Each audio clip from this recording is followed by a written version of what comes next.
My man, my bro, Dr. Chris, 500 episodes of Pancakes and Powerslams, bro. Or maybe it's Powerslams and Pancakes. I don't know what order it goes in. Here's all I know, Doctor. 500 episodes. That is a landmark. That is absolutely amazing, bro. You have interviewed everybody that has ever done anything in the wrestling business. But more importantly, bro, you are my partner in crime. Together, we are the Bouncies. Nod. Yes, Chris. I love you, bro. I love you. 500 more, bro.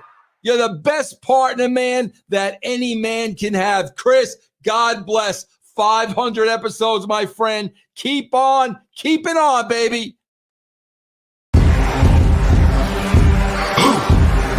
Yeah. You already know what time it is. It's that official time.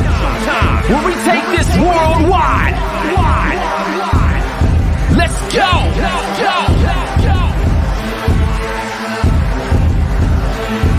Listen.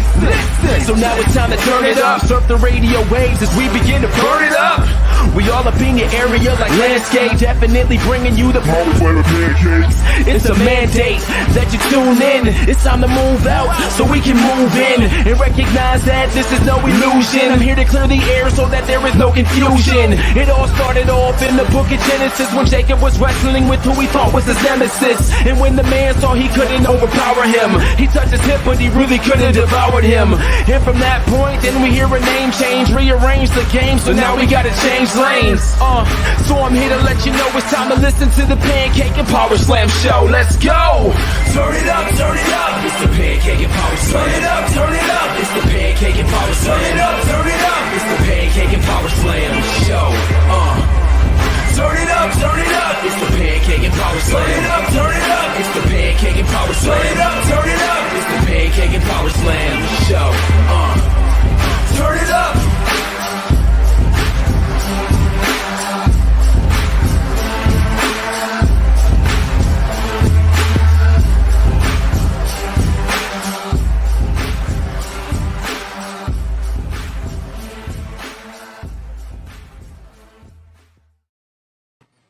500 episodes, ladies and gentlemen. What an accomplishment. I am Dr. Chris Featherstone. We are here for episode 500 of the Pancakes and Power Slam show. Listen, without further ado, man, we're going to jump right into this awesome show scheduled for tonight. Man, look, this guy has so many accomplishments, man, that I can spend like an hour with him. So how about this? Let me just say this accomplishment out of this huge list. One of the greatest who's ever stepped in the ring. He is the Olympic gold medalist. And guess what? He won the Olympic gold medalist with a blank. You know what it is? Broken freaking neck. Kurt Angle, how are you tonight, my man? I'm doing well, thank you. Good, man. It's great to have you. For some reason, you're like this, so I don't know. Maybe turn your phone over. No, you guys want me to turn it sideways. Yeah, it makes it better. I don't know why. Yeah, that's cool. Yeah. So this is the way you wanted it? No, but for some reason, it's cool. We'll make it rock and roll, man. All right. Yeah. How you doing, man? Good. Thank you. How are you? I'm doing great, man. You came fresh off of the Jericho cruise and all those good things. Very busy man, of course, as always. Yeah, I've been staying busy. Awesome, man. All right, so hashtag Ask Kurt. Let's get right into it. Victor's asking, my question for Kurt is, are you really retired for good, or would you be interested in a comeback maybe in AEW, or even if it's just a manager capacity? I'm pretty much retired. It would take a lot for me to get back in the ring and wrestle. But would I manage somebody? Probably, maybe down the road. Not right now. I'm really busy with my podcast and my supplement company that I'm running. So once I break away from that, I might be able to do something with, whether it be WWE or AEW, whoever it is. Mm-hmm. Who was someone you would be interested in managing? Gable Stevenson, Olympic gold medalist. Yeah, yeah, that would be an easy one. Yeah. Yes, indeed, absolutely. Elvis is asking, wow. Let me start off by saying you are on my Mount Rushmore of wrestlers, along with Eddie Guerrero. Just wanted to let you know, back when I was in the middle of 2006, we had an assignment to do an essay on Olympian. I chose to write one about you. You are a true legend and a true American. Not a question, but just putting you over, Kurt. Wow, that's really cool. I really appreciate that. Thank you so much. Awesome. Let's go with James asking, first off, huge fan. My question is, my favorite matches of your whole career is definitely you versus Shane McMahon at King of the Ring 2001, and you versus Benoit Royal Rumble 2003. What was it like working with the both of them, and what was the backstage reaction like after your match with Shane? Shane, the backstage was crazy. Everybody thought we were nuts, and we were that night. That was a crazy match. A lot of hardcore stuff going on there, especially with the plexiglass. It was supposed to be sugar glass, ended up being plexiglass. We got cut up pretty badly. My match with Chris Benoit, that's my favorite match of all time, 2003 Royal Rumble. Chris was the best in-ring performer I've ever been in the ring with. Yeah. As far as in-ring only, he is by far the best I've ever been in the ring with. Shane, incredible athlete. He wasn't a wrestler by any means, didn't wrestle full-time, only did it here and there, and he was pretty incredible at it. So I have to give him a lot of credit for the success he had. Yeah. Rose is asking, could we see another Team Angle in the future? Who would Gable Stevenson team up with as Team Angle? Well, hopefully, get the whole crew together. Chad Gable. Well, um, Jason Jordan is retired, so that's not going to happen. But maybe Chad Gable. I'd be able to manage both of them if I did that. But I think Gable Stevenson's going to be a big player in the game. I really think he's going to catch on, especially if he catches on from a what would I call that? Charisma perspective, a personality, character perspective. If he gets that, the sky's the limit with this guy. Yep. Luke is asking, what was your favorite TNA moment and favorite TNA match? My favorite TNA match was either Samoa Joe, Genesis 2006. That's when I beat him for his undefeated streak. Or my match with AJ, I believe it was Bound for Glory. I can't remember what year, but AJ and Joe were just by far, I thought, the best wrestlers in that company. And they brought it every time they wrestled. Yeah. Especially AJ. Joe was a brawler, intense, a machine, but AJ was he had it all. He had everything. He was a high flyer, technician, great in-ring performer, and I had a lot of fun working with those guys. I don't regret going to TNA, that's for sure. Yeah. I remember leading into your match with Joe, y'all had that intense segment when y'all did a shoot headbutt with each other. That was pretty intense. You know what? I was surprised Joe wasn't pissed about that. I was expecting him to, throw a couple of stiffies at me afterward. But he wasn't upset by any means. He actually thought it added to it. Yeah, it sure did. Yeah. Malty's asking, what's your favorite memory you have of Rey Mysterio? Ray, we had a match, and it was SummerSlam, I believe, 2002. It was his first match in the company. And we went 12 minutes, and it was 12 of the best minutes I've ever wrestled. It was a really exciting match, not a long match. We opened the card, we opened the show, and Ray and I tore it down. That match is considered the best opening match of all time, and rightfully so, it should be. Ray is a great performer. He's incredible. Yeah, absolutely. I was asking, which one do you prefer, heel or face? I prefer the heel. I was better at it. I like being a heel because I control the match. You call the match when you're a heel. When you're a babyface, you listen. You let the heel lead you. So I like leading matches. I didn't like following, although I was a pretty good follower when I started out. But because I was a great follower, it made me a great leader. And I really enjoy being a heel more than babyface. Very interesting. All right, cool. Let you go. A couple more real quick ones here. ECW. Sure. What did you feel about your ECW run? It wasn't a long run by any means. I wasn't happy in the company at that point. Vince McMahon came to me when he said he wanted to start a new company, and he wanted me to be the face of it. And what he said to me was, you're going to make less money and work in smaller arenas. And I said, why the hell would I want to do that? And he said, don't worry, I'll take care of you financially. Don't worry about that. I'll pay you extra for the pay-per-views. But I wasn't really into it. I didn't like the ECW thing. I was the wrestling machine in ECW, but it didn't last that long. I was literally only in the company for a couple months, and that's when I left. Yeah. I liked your ECW theme song. It was pretty cool. I liked it. Yeah. Last question from Jeff. What's your thoughts on your retirement match being lost to Corbin? If I remember tracking your interviews from a couple of years ago, it was supposed to extend the next year, but there was some things going on that kind of, made it kind of pulled an audible on that, and then Corbin was the guy, and it was something to that nature. What happened was I was working a program with Baron Corbin, and I decided I wanted to retire at that WrestleMania 35. So I went to Vince and I asked him, I said, listen, I want to retire at this WrestleMania. Could I have John Cena? Because I started his career. I'd like him to end mine. He said, well, I can't do that this year because you've been working the program for 6 months with Baron Corbin. And I said, I don't have a problem with Baron. He's a great wrestler. I love the kid. And, you know, I'm sure I'll have a great match with him. But I just wanted John Cena when I retired. He said, if you wait a year, I'll give you John Cena.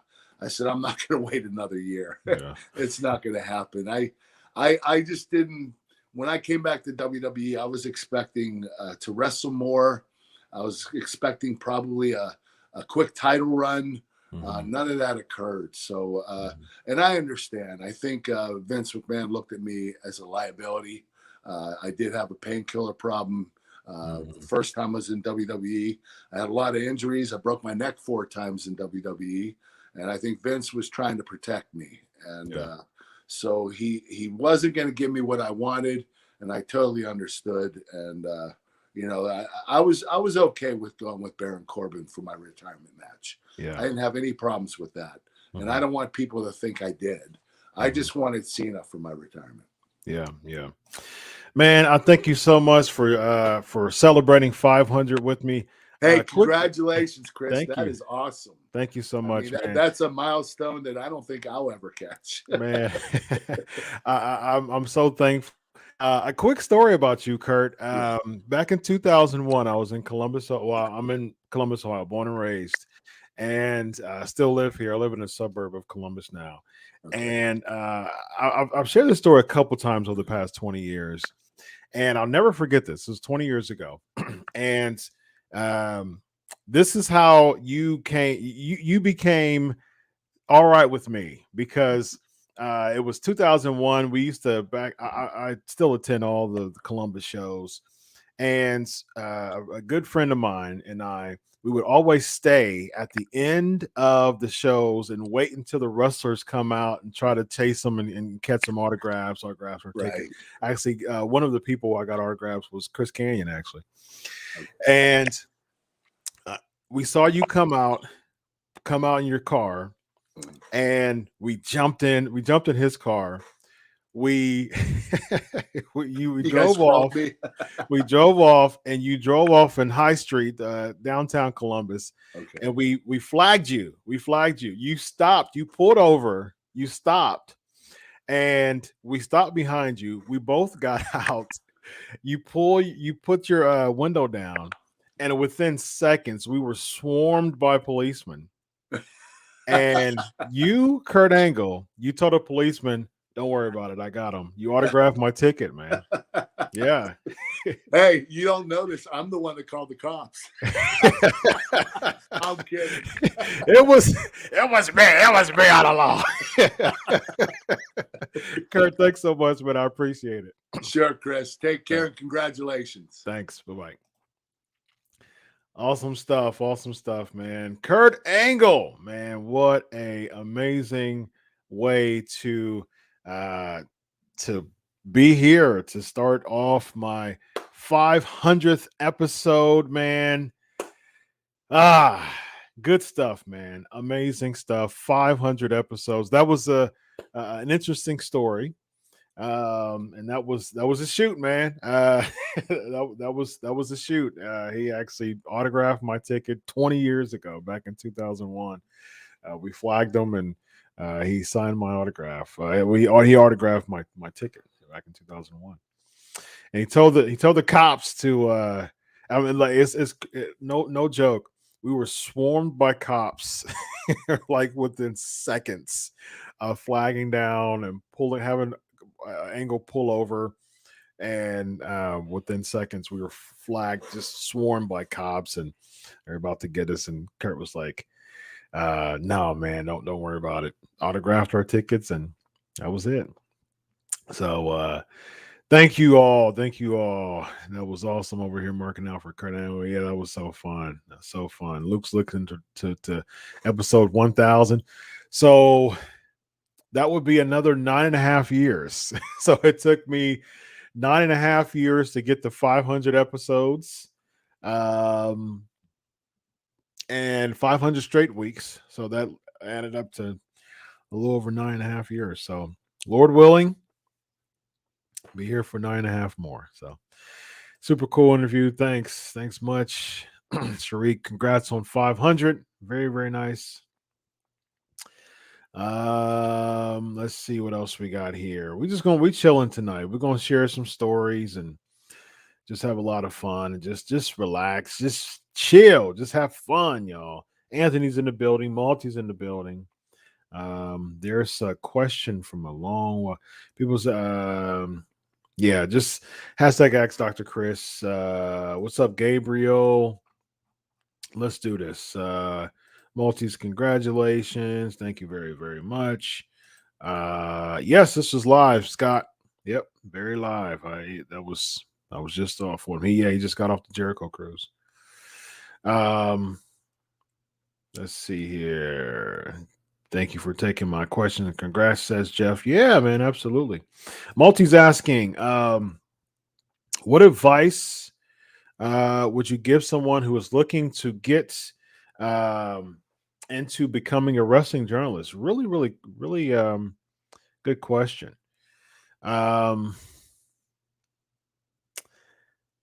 You just got to write, and you just got to be confident that there's a spot for you. There, I mean, you just have to be confident there's a spot for you. I know for me, it was like one of those things, and this is how I think. I mean, this is the reason why I'm a black doctor. I mean, there's a small percentage of black doctors, and this is why I'm one of them, because my mentality. First time interview. No, I've interviewed Brian Clark before, by the way. So my mentality is, if whoever can do it, if there's a big no name, whatever, if they can do it, they have drive. I can do it too. I mean, I just need drive, and I just need just the ability to do it. And of course, people know I'm a strong Christian, huge faith, and I'm just trust God. I mean, and you're a Christian too, Malty. And so, yeah, man, I mean, that's just the way to go. And just as far as just determination, hard work, you got to put in the reps. You got to put in the reps. I mean, you do. I mean, it's hard work. I remember for years I wrote for this place called Hub Pages, and I wasn't making a dime. My first, I've been a journalist now for like 11 years now. I think like since 2010, 2009, somewhere around there. Like the first 4 years or so, 3 or 4 years, I didn't make a dime. I didn't make a dime. And there was some sacrifices I had to make. I was trying to produce article after article after article, and I was in school and trying to fit that in with that, and trying to work, but I was putting in my reps, and do the best of what you're at right now, and build a portfolio. That's the biggest thing. Build a portfolio, know how to write. I mean, if you don't, I mean, if you're not a confident, skilled writer, and if you want to be a journalist, learn. And when it comes to interviewing, you gotta aim to ask questions that takes you gotta get to the point where you're asking questions that a wrestler knows that you did your research, and that kind of takes them all off, in a good way, just kind of surprises them in a good way. Because wrestlers, I've been doing this for a decade now. I've interviewed over 300 wrestlers. Wrestlers are so used to getting the same type of interviews, just really contrived, and just, you're answering questions that you've probably been asked 100 times. And so a lot of wrestlers, they're already ready to answer a certain amount of questions, and what questions to answer because they've answered them so long. But you have to show your skill by getting a wrestler kind of off of their rocker. Just kind of, that's one of those things you kind of get them off a little bit in a good way. Because they're like, good question. You know that you've done something if someone's, no one's ever asked me that question before, or, oh, that's a good question. You know that you've done something. But yeah, I mean, I know for me, I was writing for Bleacher Report. I wrote for Hub Pages that led to Bleacher Report. Wrote for Bleacher Report for almost 3.5 years.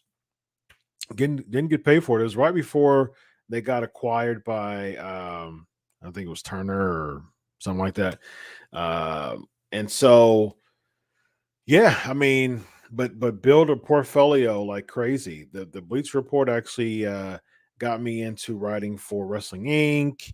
And that led me to Sports Illustrated, um, uh, um, Fox Sports, uh, um, Digital Spy, Inquisitor, What Culture, Wrestle Zone, uh, Wrestling News, Pro Wrestling, um, PW Mania, been featured in Meltzer's newsletter. I mean, just all the opportunities come with confidence and just building your skill. So, good question. You're welcome, Multi. Very, very much so. Nope, never interviewed Kurt. That's my first time interviewing Kurt. So Kurt is my 18th WWE Hall of Famer I've interviewed. Happy 500. Thank you very much. This show will be on ESPN before 1,000. Thank you, man. I appreciate that, Luke. Very, very much so. Who's going to dethrone Reigns? Good question.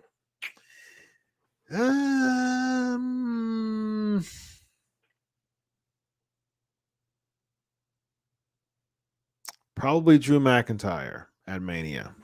I can see them building Drew versus Reigns and then Drew beating Reigns at Mania. I wouldn't have a problem with that, actually.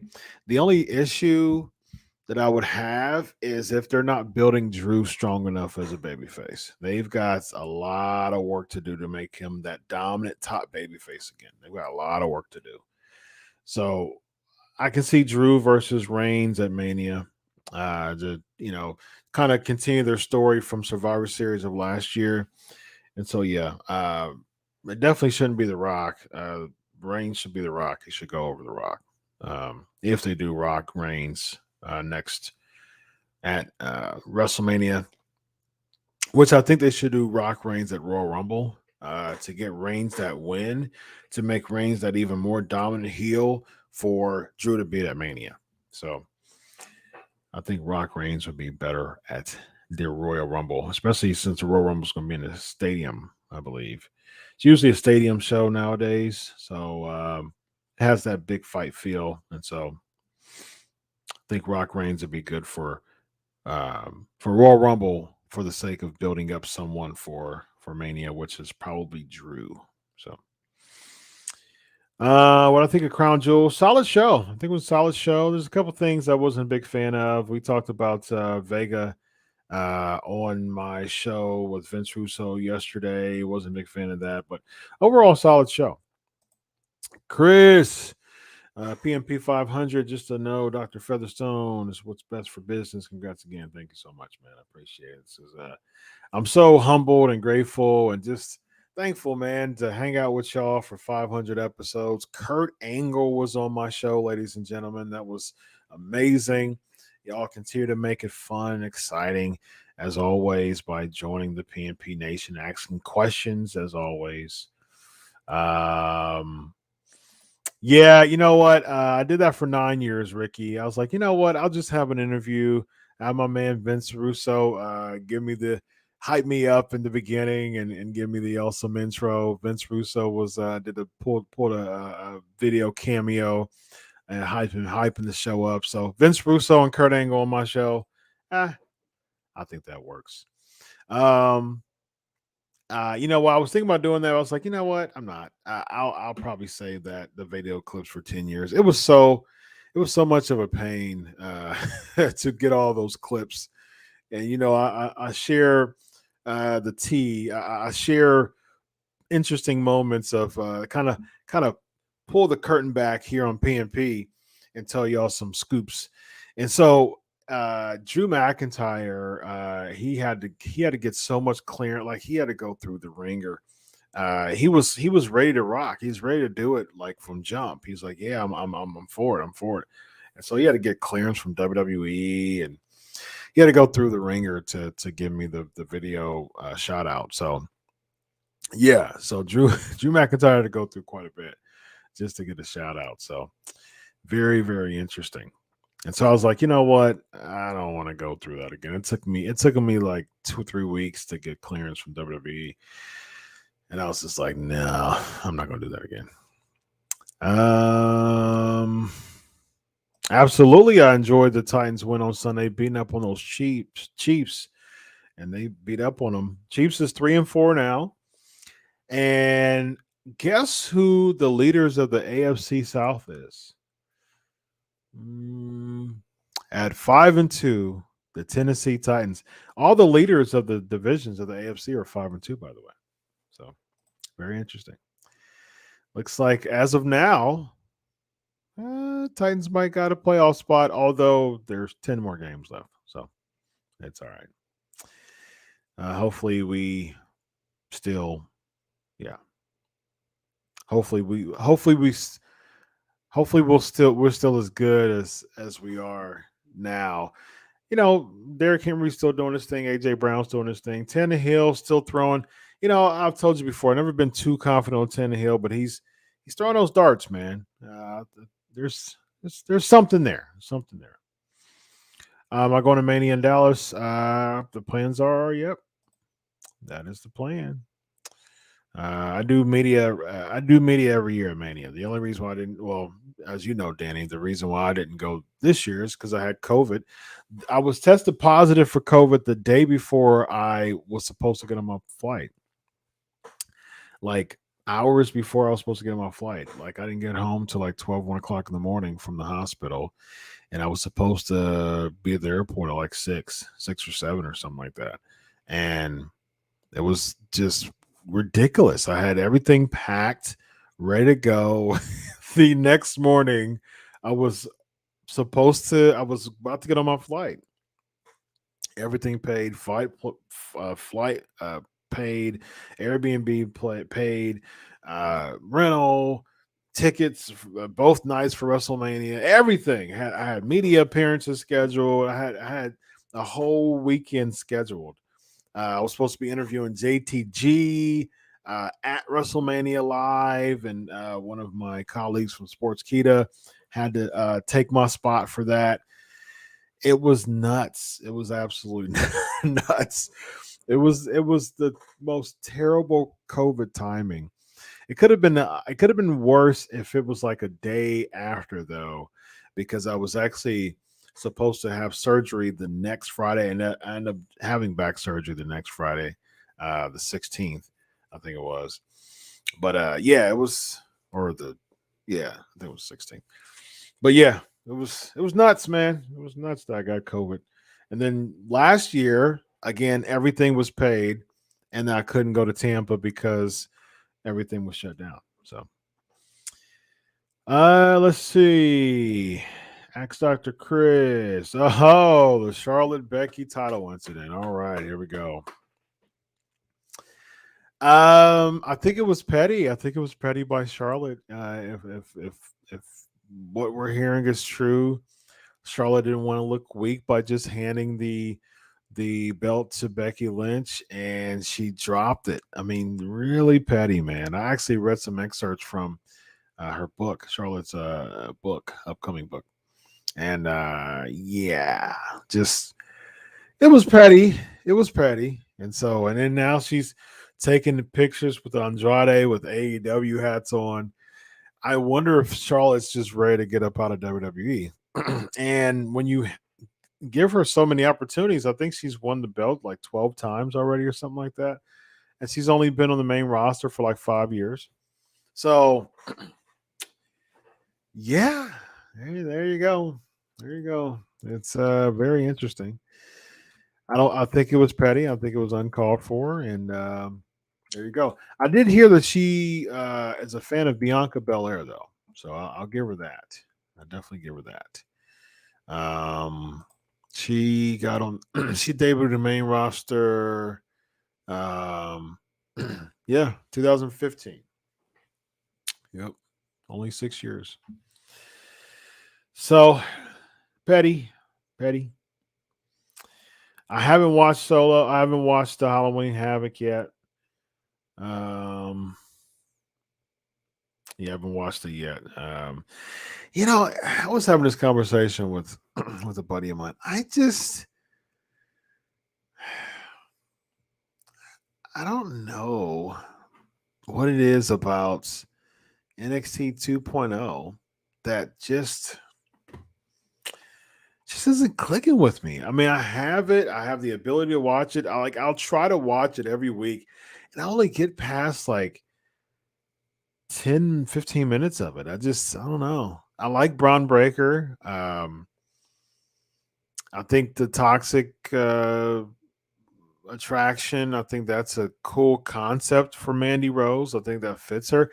Probably because I just don't like marquee crowds. I'm just not a big fan of them because it just kind of throws off what what they're intending. And so if they're trying to have Raquel Gonzalez be a babyface and they're having toxic addiction or toxic attraction beat them up and they still get cheered, like y'all have to come on, heels. Like y'all have to do a better job becoming heels. There's just so many wrestlers nowadays that just tries to be cool heels. I despise that concept.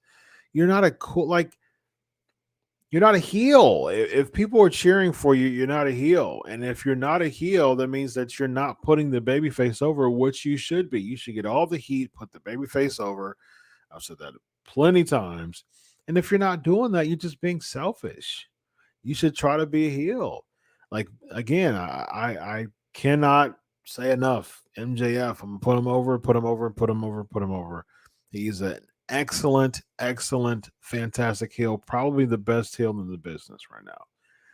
Because people love to hate MJF. And when you love to hate a wrestler, that means that they're making other people look good no matter who steps in the ring, because they want the other wrestler, whoever the wrestler is, they want him or her to beat the heel. That's how you do it. Why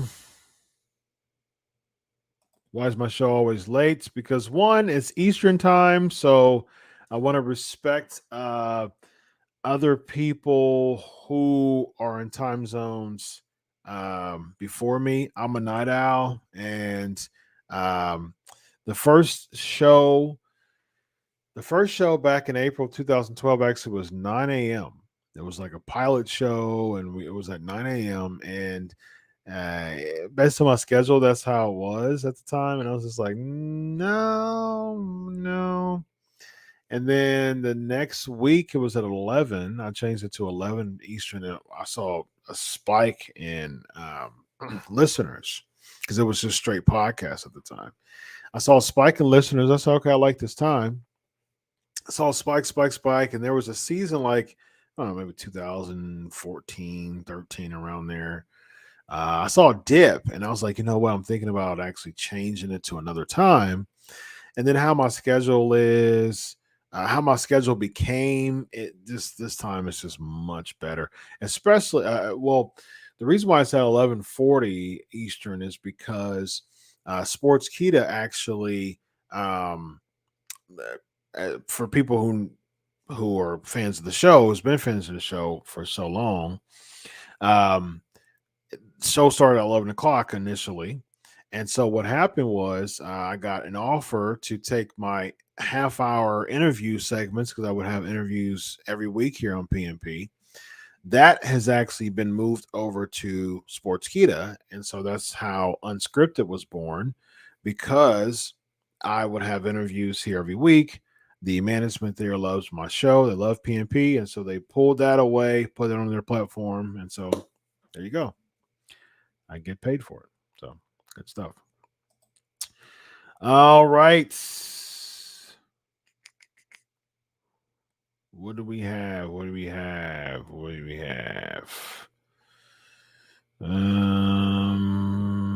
long we have it pretty good? Okay, I'll probably watch it.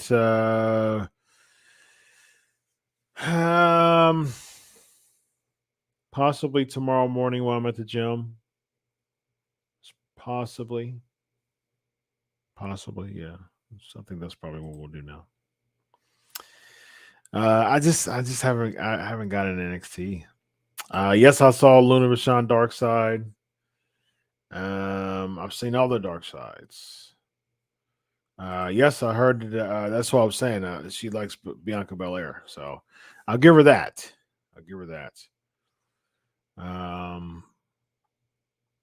What else we got?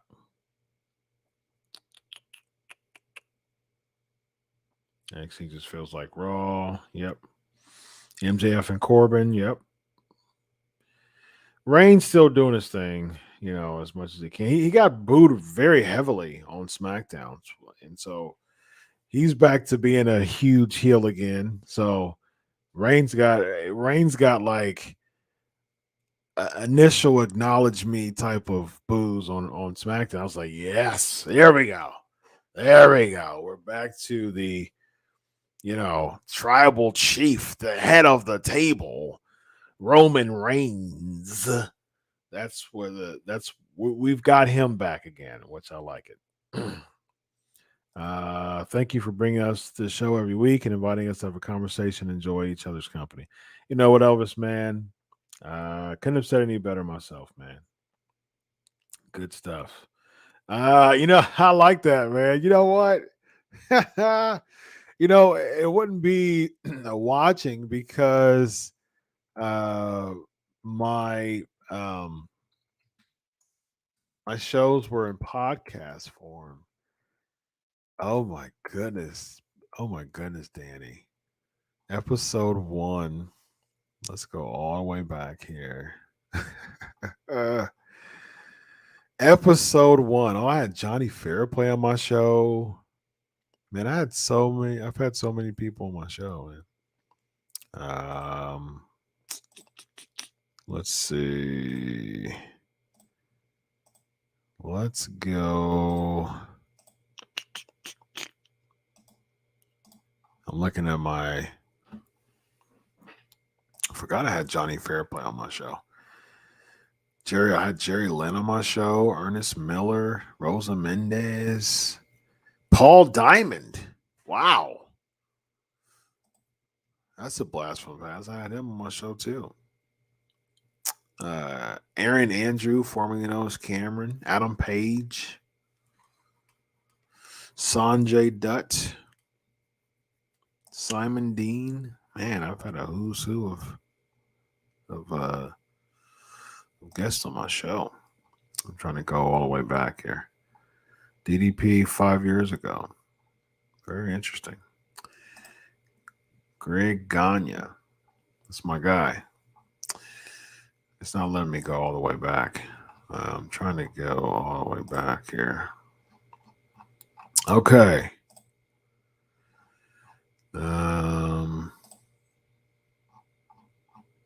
All right. Here we go. Oh. So the crazy I gotta look for it. I don't see it off the top, but the crazy like 20 or so minute episode with the policeman when I was using Tim Hortons Wi-Fi. That was nuts. Okay, so I'm about to play episode 1 of the Pancakes and Powerslams show, ladies and gentlemen. Here we go. They can't thanks, Alonzo. Congrats for the thank you. I watched I watched Crown Jewel. Watching NXT is hard to watch now. Yeah, I agree, Luke. It's hard to watch, man. All right, let's see. All right, here we go. Just a short P&P episode 1 replay. This was 9 years ago, man. Oh wow! I literally was using I had a home phone at that time, and I was logging on to Blog Talk Radio, and I just jumped on, and I felt like the Chris Farley. You remember when? Oh man, here we go. I'm about to play it. About to play episode 1, ladies and gentlemen. Here we go. Right. Blog Talk.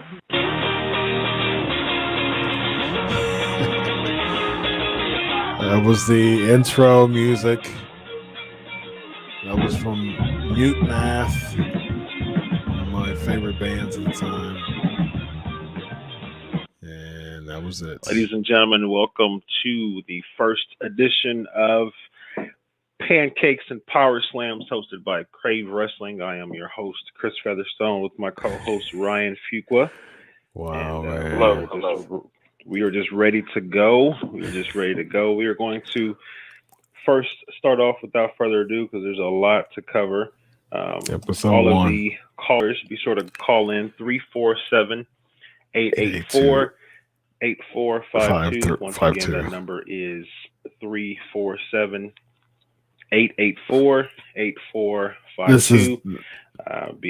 You'll be able to also the first participate episode. in live chat.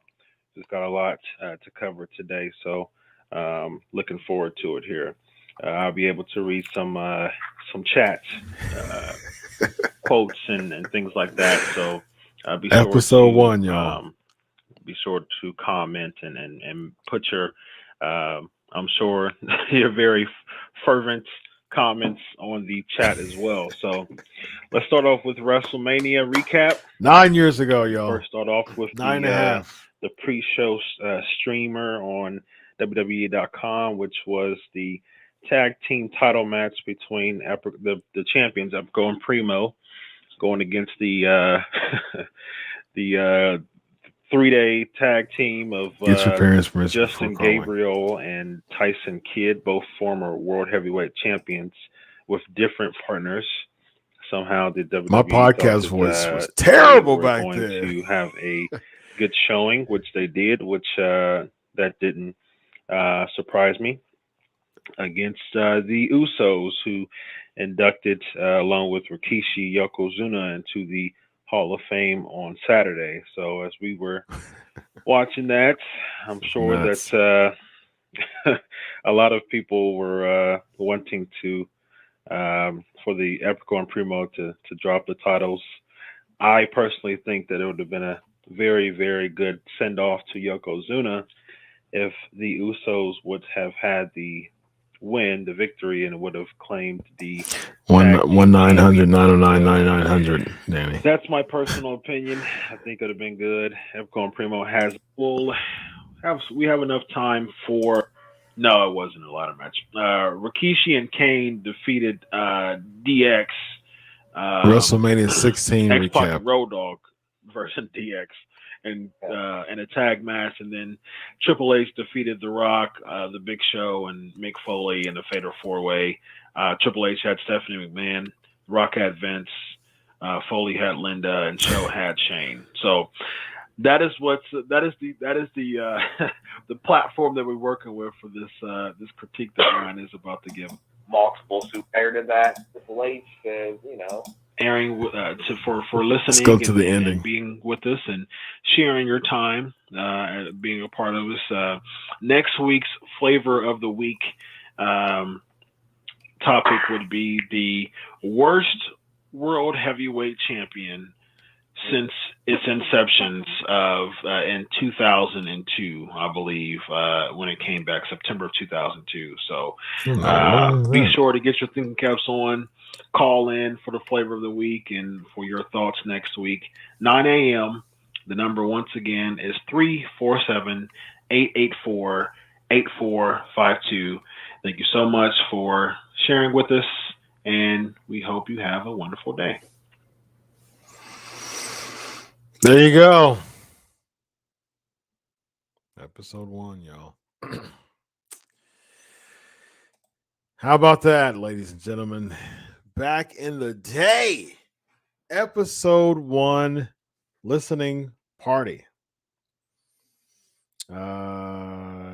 Justin Gabriel and Tyson Kidd. No, it was Justin Gabriel and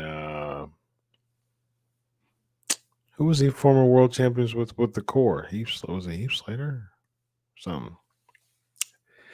I don't know. Yeah. Wow. Let me see if I can find some old I start going on the trying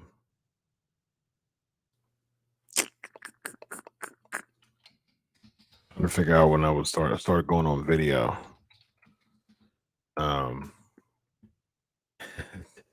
Dance break. Let's see. Let's check and see when I had some old videos. That's 2019, 2018 when I started to go on the video. This was August 2000. Man, look at this. Oh my gosh. August 21st, 2018. All right, here we go. Y'all ready? Since we going back to August 21st of 2018. It's one of the times this when I started like going more video than podcasting. So here we go. Here we go.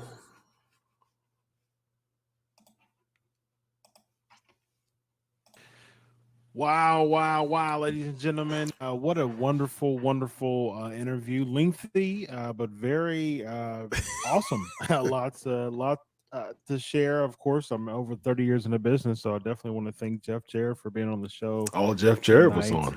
Really good stuff. Again, for those who are jumping on video cast, be sure to download the episodes of the Pancakes and Powerslams show on iTunes or Blog Talk Radio, either or both. And leave a positive review of the Pancakes and Powerslams show. My computer awesome was weekly interviews. And tonight, Time to I go. I had the pleasure to interview Jeff Jarrett. That's JEFFJARRET. Double T, double J. Old school Jeff Jarrett. background there. Awesome stuff, man. I really, really appreciate your time with coming the belts on, tonight. So, all right, ladies and gentlemen, we got so much to talk about. We already got some comments going on. My boys, the New Day. We'll talk the about belts. that. My favorite team. So, without further ado, ladies and gentlemen, we got Wearing the belts for 500 a lot here. to talk about. So let's jump right into it. We're gonna bring in the co-host with the most. Oh, good question, Danny. The one, the only. I'm about to answer it. The most. He is. Yep, same mic. Evan Tech. I use those mics for How are video you tonight, recording sir? on other podcasts. But yeah, it's my baby here, man. I've been using this mic since like 2015, maybe 14, something. Yes. Like that. Yeah. A good friend of mine, So, Jeff Jarrett. Rigged it, man. It was playing Evan from the speakers. Evan's he's doing some media stuff right now. Actually, I just talked to him recently. And brother Bobby. Look at the difference that you get star when you did your first. You can't forget brother Bobby. Thanks, man. Thanks, Brian. Bobby Fulton. Appreciate it, my man. Absolutely. Yep, same mic I'm using. right. So this is it. I think I had like some outro music that's too. what I got from it, but people are taking it different ways, and people are supporting Peyton Royce, which people should support Peyton At a Royce. bun. Absolutely, 100%. I still rock the If she man felt bun, though. slighted from the if she felt slighted from the comment, I think that conversation. The camera angle is weird though. Why is it like up on my brands. nose? Oh boy. There's the advertisement. Okay. Who's getting paid for that? Who's getting paid for those ads? There was just an ad on Blog Talk Radio too, talking about some testosterone. Man, I think they're give me they're some creating money some for really that. cool videos. Who's getting but I paid just for my haven't show? had much time to watch them. All Keith right. Lee.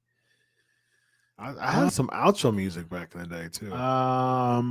What's next? Let's talk about. Okay, so real quick, original plans for the Bailey and Sasha Angle. I'm trying to cut it off real the quick. I have Observer like 8 said that seconds. Bailey was supposed to be a heel. But you know the Well, that's it. Trying to get it out, but it cut off of me.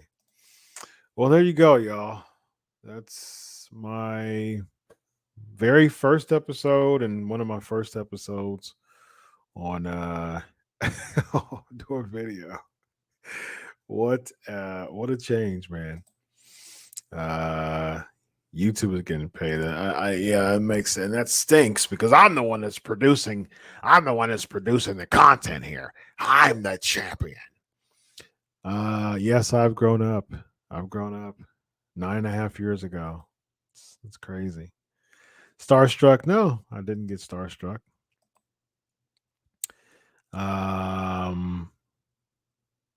Right. Exactly. What made me want to start PNP? I wanted to get in the podcast business. I have a mind, like I just have a really entrepreneurial mind, and I was like, you know what, this podcasting stuff seems cool, and so I was watching some podcast, listening to some podcasts, and I was like, let me put my stock in here. Let me put my footing in here, and that's how PNP started. So. Title show came from Danny's asking. So how the show came was it was in the morning, like I said before, it was in the morning, it was at 9 a.m, and I wanted it to be like some morning name mixed with the wrestling move. That was my concept. I wanted to be something and something, and so it was a few things in a hat. I had like sunrise and suplex and stuff like that. And one of the names was Pancakes and Powerslams. And literally there was a bunch of names like that in a hat. We picked it. Pancakes and Powerslams came out the hat. And that's how the show came about. All right, a few more questions. Thanks, man. You know, I'm older. I'm a lot smaller than I was before, though. I'm about 60 pounds, 50 to 60 pounds lighter than I was on the other video you saw me. So, and I didn't have the bounties back then, like I do now. So, didn't have bounties. I was a certified personal trainer back then, but I definitely wasn't in the shape that I am now physically back in that vid that we saw back in the day.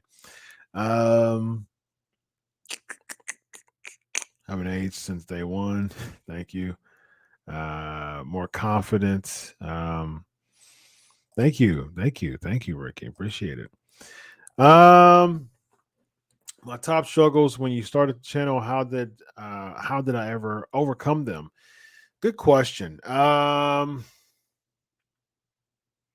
my top struggles was I didn't know what I was doing. I mean, I had no clue what I was doing.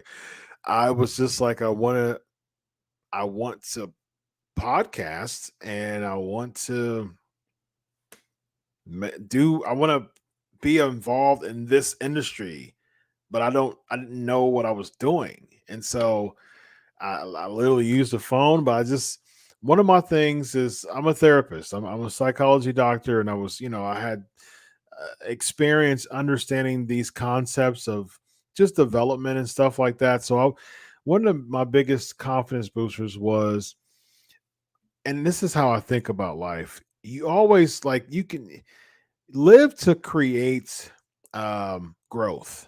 Live to create growth. Like, for instance, if I was thinking so much in my head that I was going to just sound like Chris Farley on SNL back in 2012, I wouldn't have done it. I would have psyched myself out of starting it. And now, 9.5 years later, I get to listen to that. I'm like, man, that sounded terrible. But at the same time, I'm also thinking in my head, like, I've grown so much from then, and I'm continuing to grow. So that's one of those things that, you live to create growth. And that was one of the biggest things that helped me overcome it, knowing that this is where I'm at right now. And I'm going to continue. I love to learn, so I'm going to continue to grow. I'm going to continue to figure this thing out, and figure out my camera angle, and figure out the production. And nowadays I got an intro. I make my own graphics. I make my own intro with the music, all that stuff, all the stuff you see on PNP. The this here. The frame. I made all this. I make all this because of learning, and so yeah. Just learning, studying. I love to study. I love to research. I love to learn. And so yeah, just continuing to do it. Have I talked to PN News lately? Yes, I talked to him recently, actually. Thank you, Gabriel. Greatly appreciate it. 16-inch pythons, brother. Favorite PNP episode? That's a good one, Multi. I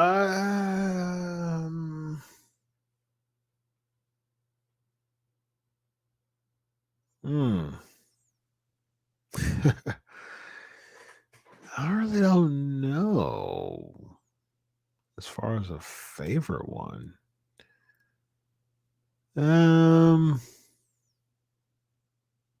Probably probably when I interviewed Goldberg, but that was a recorded one though. As far as a live, I had a lot of recorded interviews. I'm trying to figure out a good live one that I had that was fun. The most memorable one is the one that I was trying to because I was so adamant about weekly guests, and I was trying to get a guest, and Blackman, he does night court. So Blackman, he couldn't do it, and I was like, oh man, I got to figure it out. And so I had a coming soon, or I'll be right back type of thing going on. And so I was just making calls for like 5 minutes, like keep going. Brian Clark, who I had on the show the week before, I mean, not Brian Clark, but Brian Cage, had him on the show before, called him up. I said, Brian, I said, Cage, man, can you come back on the show? I was supposed to have Steve Blackman. He said, yeah, I'll do it. And he came twice, and he came 2 weeks in a row. So shout out to Brian Cage for that. 2 live weeks in a row. So I had some fun ones with Greg Gagne. I remember having some fun ones with Gagne. Yeah. Trying to figure out like just ones I had that were just really fun. I had some fun ones with. I had a twofer with Bushwhacker Luke and Cedric Alexander, Squeaky Cedric. They both were on my show at once. I had Sean Davari and Ken Anderson. Both of them were on my show at the same time. And that was live. Yeah, I mean, those are, of course, Black Bart's. He's the guy. He's the man when it comes to PNP, man. Oh, Black Bart, man. He is the PNP guy, man. And of course, my boy Marty Elias. That's my guy, man. I would say out of all of this, I mean, PNP got me started to just about everything. I mean, like I became a renowned journalist because of PNP, and I've interviewed 18 WWE Hall of Famers because of PNP. I've been focused on or featured on so many national outlets and global international outlets because of PNP. PNP just, I mean, it did everything. I mean, it started everything, and so it was such a blessing. And so, yeah, man. I mean, I'm thinking of moments, but I'm just like, man, it's just there's so many, and I'm just like all the people I've interviewed, and PNP was the platform to give me those opportunities and continue to build on them. So PNP got me a pretty cool position, you know, as an analyst now for Sports Hita. So and I love that job. That job was amazing.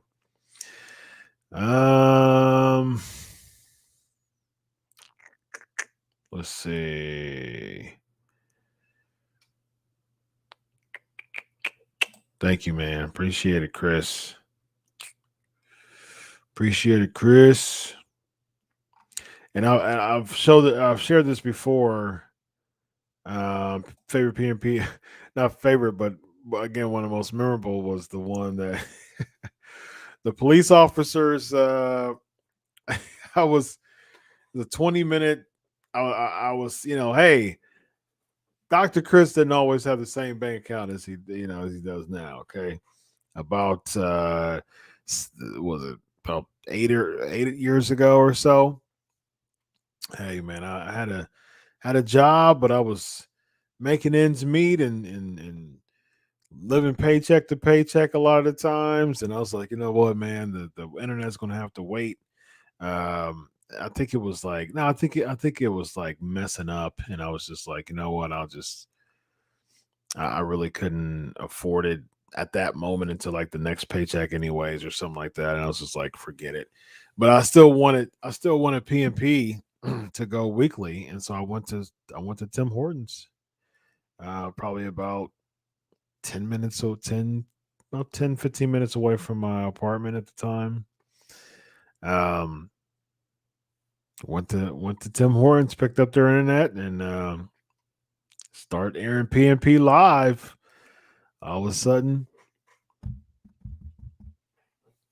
and the police were nice too. They were nice. They're like, yeah, we just got a call wondering why you were in the parking lot because they were closed. So yeah, and I'm like, oh, okay, thanks for coming. Have a good night. So it was pretty funny. So cool beans. Let's see what else we got before I get reminiscing, y'all. The SmackDown announcer. Which one? Oh, I'm not sure of why. Blooper moments. Well, that was the one I just showed. And then my dude, Derek, my second co-host, there were some times where my internet was just shoddy and I just had to wait a couple checks to get it. And I would just go over to Derek's house and we would air it live. I mean, we would just have it at his house. And I got away with so much when I wasn't doing the video, but I love doing the video. I prefer video just because I love the interaction. But when I was just doing podcasting, I got away with so much. I was at Tim Hortons. I was at my dude Derek's house. I was picking up other like Wi-Fi's and stuff like that. I was just like, there's just so much I could get away with it when it was just podcasts. But yeah, but the PNP had a chat room. Like when I was doing on Blog Talk Radio, they had a chat room, but like it would come up it wasn't a lot of interaction on that chat. And then when it was interaction, it was typically after a show that I did, like when I was coming from a like live show, and it was just a bunch of trolls, and it was terrible.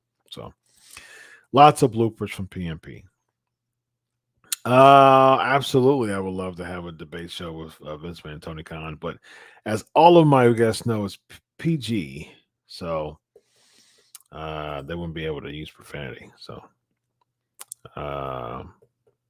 yes, I will tell Evan. Yes. My middle child is, my oldest used to be, but my middle, he is a lot. Why was Greg Hamilton released? I don't know why he got released. I haven't been in the loop with that yet. So, all right, y'all. Wow, y'all. Wow. You know what? I'm gonna try to find my my exit music. I'm trying to find my exit music that I used to use all the time.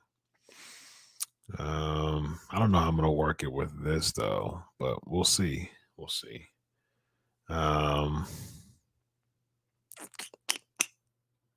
Let's see. I'm gonna try to get my outro music. I used to have sound bites. I had the obsolete sound bite. I had to delete. I had I used to have a bunch of sound bites. Trying to find the outro music I used to. I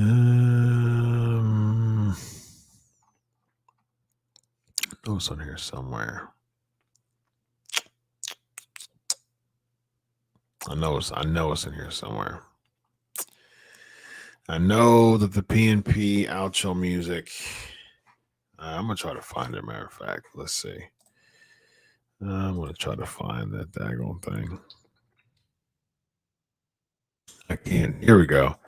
I can't leave PNP 500 without getting the outro music. All right. There we go. Come on, y'all. This is fantastic, y'all. All right. Ricky, you've never heard the outro music? All right. Bucks by 30 under the lights. I can see that. I think I can see us just having a field day with the Nittany Lions. All right, y'all. Listen. Here we go. I'm out of here, man. I'm about to get on out here. There you go. That's the outro music. I miss this, man. I used to do this for podcasting all the time. It was my outro music. And I looped it for like 8 minutes. It was only like a 2-minute song. And I pulled my DJ skills and looped it for like 8 minutes. So, ladies and gentlemen, I made it work. This is my outro music I used to play every week on my podcasting. And I'm Dr. Chris Featherstone. This is 500 episodes of the Pancakes and Powerslams. Big shout out to the Olympic gold medalist, WWE Hall of Famer Kurt Angle. Man, that was awesome. Kurt Angle stepped foot on the Pancakes and Powerslams show, episode 500. Big shout out to the PNP Nation. Listen, y'all. PNP Nation, man, y'all are so cool. Y'all so awesome. I have such a great time having fun with y'all every single week with your Ask Dr. Chris questions and us talking about wrestling, man. Look, 9.5 years of doing this, 500 episodes. Man, wow. Thank you, guys. Thank you very, very, very much, guys. So, on behalf of 500 episodes, ladies and gentlemen, thank you, y'all. I'm getting a bunch of love from the shout out. Dion, Ricky, Chris, Rose, Chris, Aaron, Brian, Danny. Thank y'all, man. Everybody in the PNP Nation right now. 500 episodes. I'm so thankful. I'm so grateful that I'm here to do that and to have a lot of Michael. Thank you. And to have such a great PNP Nation to have fun with. Well, have fun with me and talk about wrestling, man. Look, just talking about wrestling. You know what I mean? Every week. So listen, if you have to it, if you have $6 a month, man, hey, look. Go check this out. You get your shirt. Go hit the Patreon, patreon.com/pancakes and Powerslams. I will absolutely appreciate your donation. You know, look, if you only want to do $1 a month, look, I'm grateful. You get some perks if you do. You know, what was it, $6-7 a month? I think is over there. Hey, man, that's one to go order from from your month. Spend it on Pancakes and Powerslams because we have a great time every week. Man, I'm so thankful. Thank y'all so much. You know, listen, on behalf of the PNP Nation, I'm Dr. Chris Featherstone. Until next week, enjoy your week of wrestling. God bless. And 500 episodes, ladies and gentlemen. I do it for you. Have a good night, everybody. God is good. Peace.